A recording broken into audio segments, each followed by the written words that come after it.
So the truth of the matter is delusion versus realisticness, a woman being real with herself.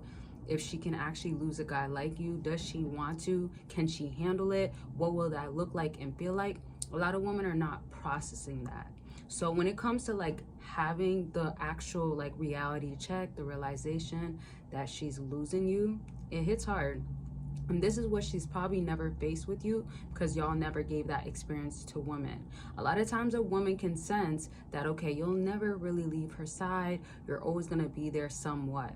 The issue with this is if she doesn't get an emotional reaction where it's like she's feeling, and I don't want to say this word too strongly. Sometimes it happens like this, but it's very traumatic, right? Because traumatic experiences like play a large part with a woman being attached to you. Hence why her emotions grow, hence why she's more attached back to like not being able to let you move on. Look at it that way. And it's also that conviction of like, man, I must have had or made this man want to be with another woman. How many of y'all can be like, with this woman, she deserves me moving on at this point?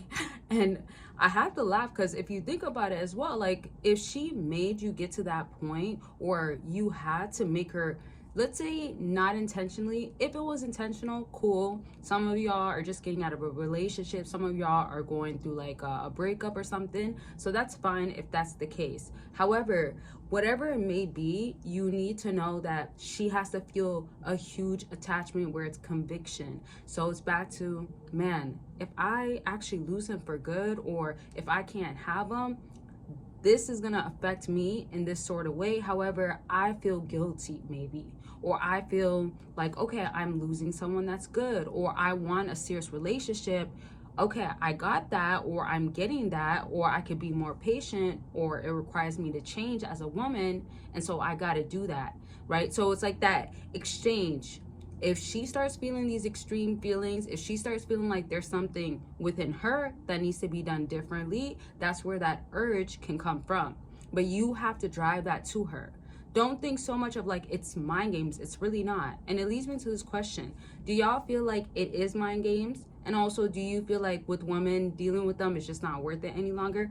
Comment it down below. I do feel like it could get tricky with women. However, if you go with the intention of not taking a woman that plays games and is giving you a hard time, if you go with the intention of not taking someone like that serious, you'll be fine in dating. Even if it meant that you'll be single for a while, or you don't like what's coming down with it, or you don't like the circumstances, etc. Now, don't forget Patreon. You're always getting free exclusive content on there. I love being on Patreon because you actually get to see a different side of me, and I'm not even joking. Sometimes I'm like, okay, like I'm getting a lot comfortable here. So you can be on Patreon with me and see other content, and that's in the bedroom exclusive content where it's like, what do women want, how to give it to her properly, what not to do. And it's not just that, but I normally go with what y'all want to see on Patreon, and it is an uncut version, so there's no filters and stuff like that. And so you want to join for free, get access to more content for free, you can do that by clicking the link down below. And like I said, I want to make this clear, there's a lot more content